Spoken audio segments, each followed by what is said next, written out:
mga cottage. So yung dulo pala, so nasa ubar pa na. So dito kani Leon Garcia gyapon ni. Barpa. Ubar pa gyapon. Dito rang Leon Garcia. So kani diri So yung mga cottage dito banda isa ito ay sa Leon Garcia na yung dulo. So yun.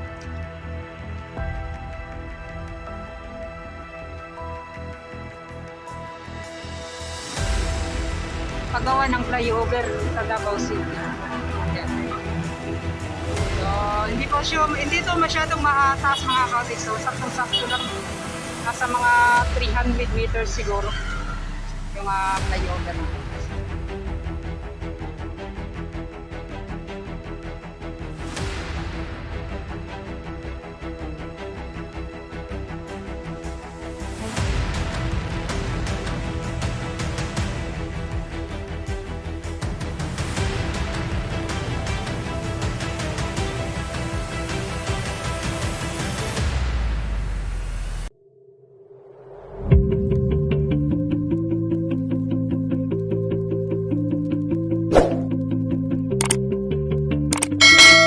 So mga cottage, magandang hapon muli sa ating lahat. So andito na tayo. So dito pa tayo muli nag-update yan sa ginagawang flyover sa may Santa Ana Wharf. Dito na tayo ngayon sa may R. Castillo segment. Shoutout sa mga dalaging dingra. Yan, shoutout. At yan, tuloy-tuloy tayo sa pag-update. Yan o, may mga bato na nandito. So anong oras na mga cottage? So malapit na po mag alas 5 ng hapon. Yan.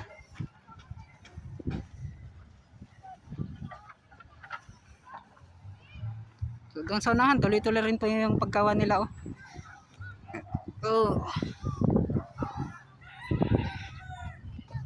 Yan.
Ay. Diris ako dali lang. Yan. Yan, dito naman banda mga cottage. So, yung parang design po na gagawin LED deflector. Yan, shoutout. Dito na ko. Yan, salamat. Tito Tans TV.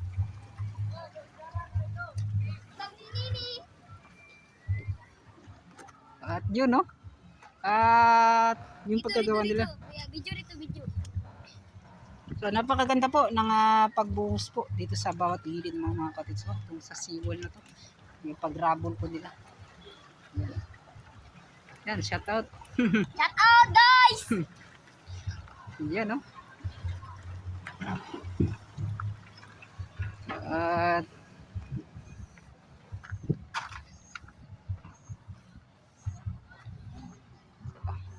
kapag ito po ay natapos na, so kapag mabuhusan na, go, shoutout boss. Ngayong hapon. Oy, shoutout Tito Tans TV. Oy sir. Tito Tans. Unya makita ninyo, unya orugma na. Shoutout sir. Mana diri manang trabaho.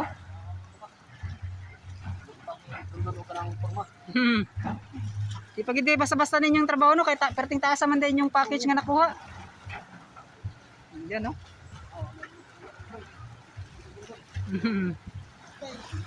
Sir, shoutout sir. Shout out da. Yan. So, dyan mga katis, gagawin yung minor bridge. O ayaw tago-tago ba dong?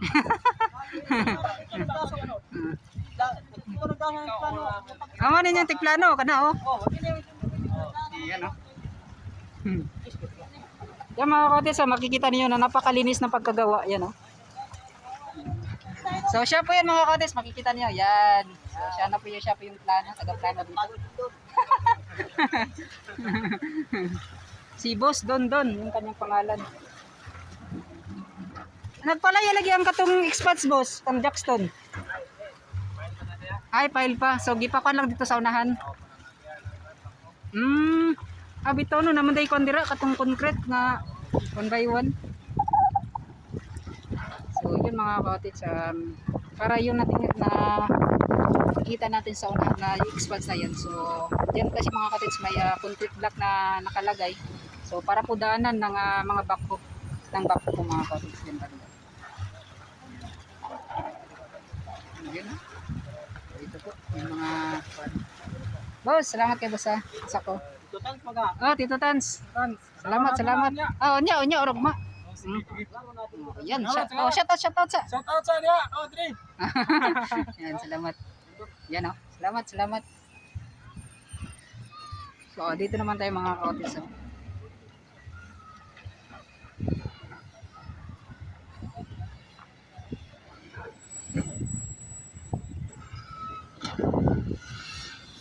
At yun ay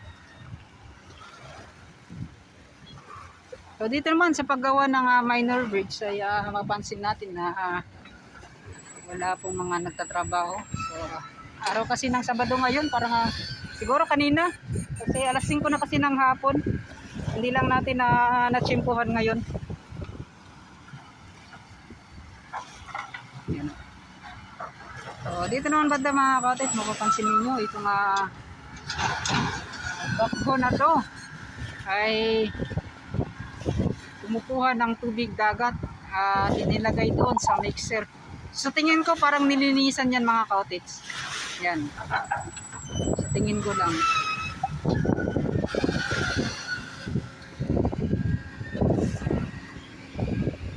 Dito naman banda. Yan o.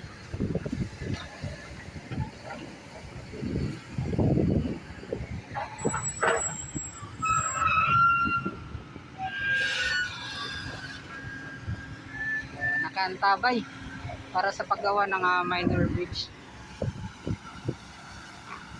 Paano ba tayo makakapunta doon sa dulo? Nakaharang kasi sa itong sa daanan mga kaotits. Oh.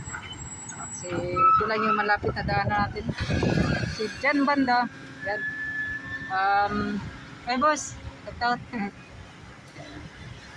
Yan bangada kasi mga kaotits, may harang na kasi ng mga cyclone wire. Oy, shout out. So ito tapos na. Boss. Yan. Tapos na niya pong nilagyan ko ng tubig dagat. Try natin dito banda.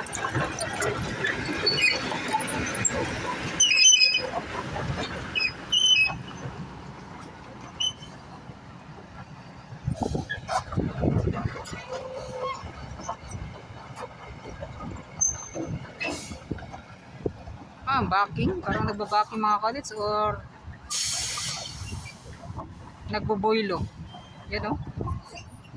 Kuha ng boilo siguro. Parang yung dagat. Yan. So sabi ko na nga ba ay nilinisan yung loob po ng mixer na yan.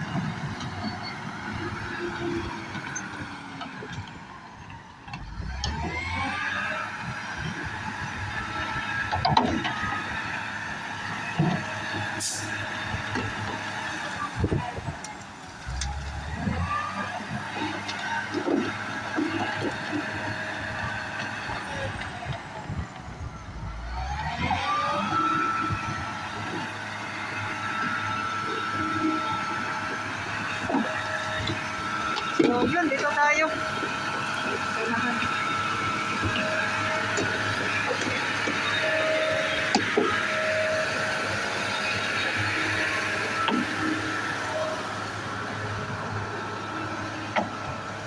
Yan mga cottage, oh. Kita niyo.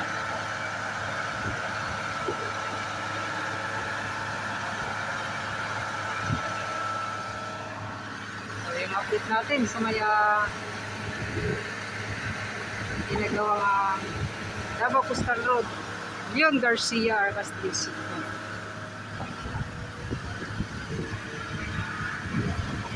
Yun.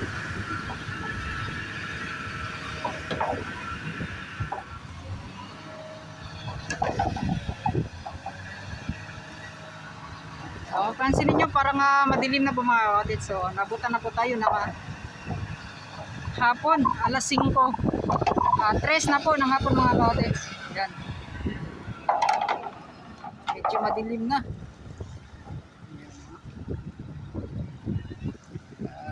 Dito na po yung update natin ngayon sa may Leon Garcia. So yung may mga kasi tayo mga outlets, may mga parang nakuha lang tayo ng mga nasagap na parang balita kanina.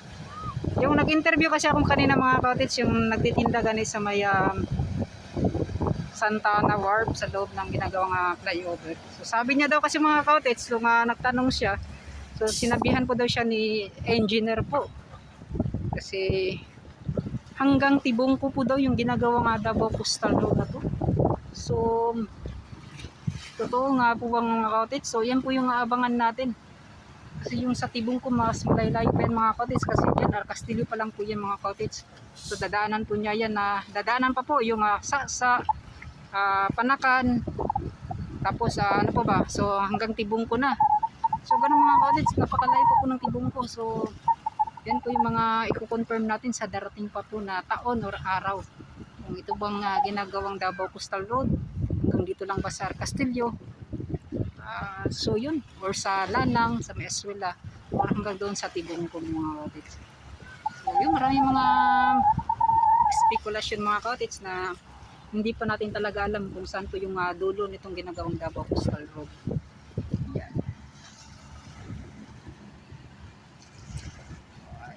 So ito mga cottage, itong pinagsasabi ko ay nakuha lang din natin sa mga napagtanungan natin.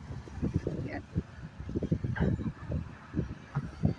Sir, ngayong hapon. Ngayong hapon. Shout out. Yan o.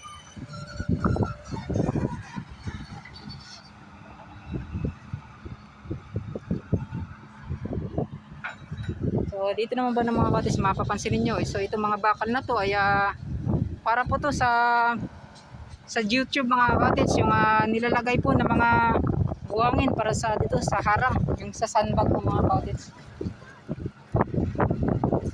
Yan o. Ito yung mga makikita natin.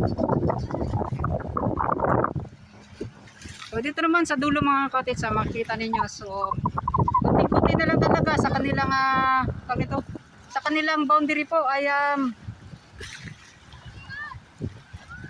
kunti na lang talaga ay makuha na nila kung saan po yung boundary nila mga cottage, yung pagtambak. At yun, so yung pagkatapos naman ng segment na ito mga cottage, yung boundaryhan, so di natin alam kung kanino pang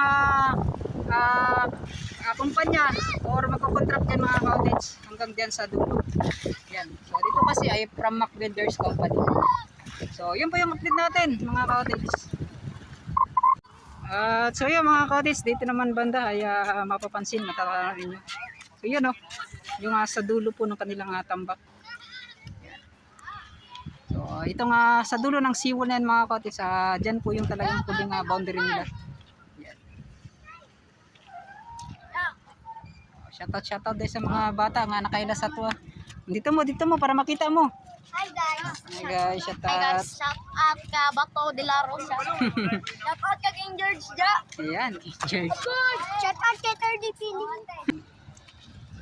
Yan, shout out din sa mga nadri Yan, dito sa Tumoy.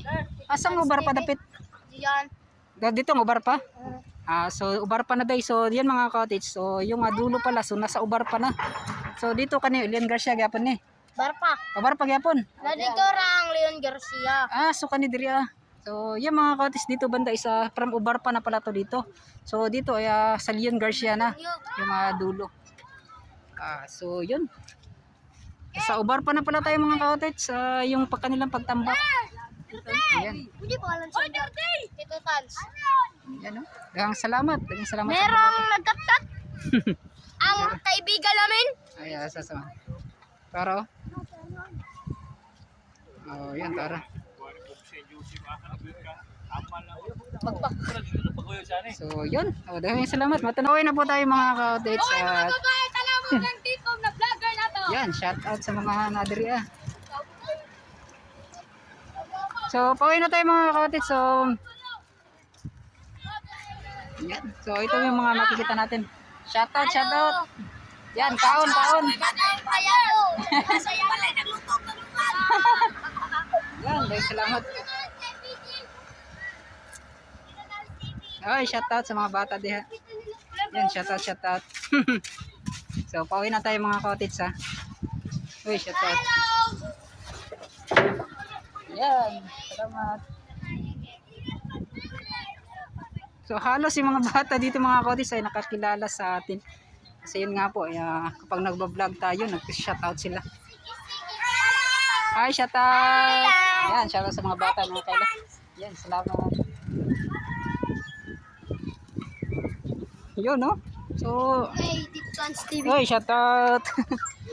At overwhelming din mga kautis at least pag nagba-vlog tayo dito ay may mga nakakilala dito. Yeah, shout out, shout out.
Yan.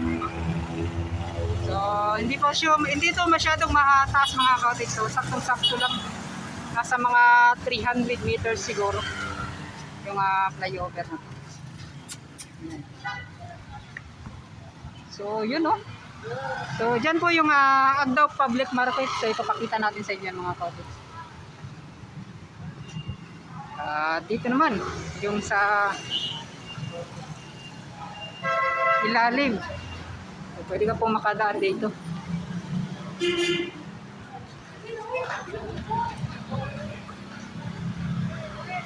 Yun, dito sa kabila. Pansinin nyo yan, matatanaw ninyo. Dati talaga mga kotis, mahihain po ako na hindi po ako nag-vlog ng sa mga maraming tao. Ngayon po ay wala nang hiya.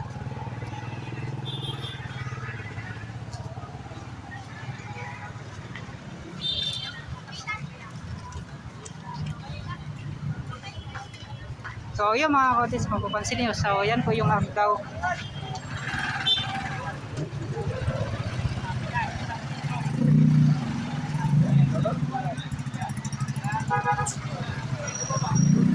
Yan o. Boleh ba na biga? Boleh ba? Tapi orang tu.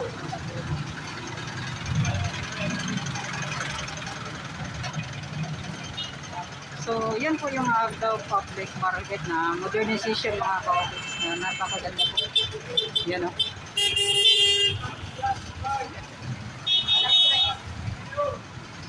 So dito pala banda mga kotis, dati kasi ay open to dito sa loob.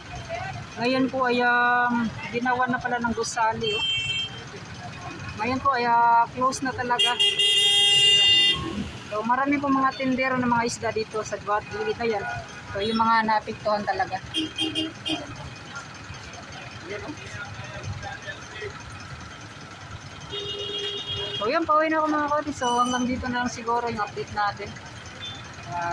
Doon tayo sa may Davao Coastal Road. Dito yung dinaanan ko na lang sa pag-uwi itong modernization na public market dito po sa may Agdao. Yan, oh. So sa kabilang daanan na po ay sa may Lapu-Lapu Agdao po yan mga kotis, sa kabilang daanan na yan. So, yan, oh. So maraming salamat sa solicitors, viewers, subscribers natin dyan. Hanggang dito na lang. Papalam na ako. Yan. Bye-bye na.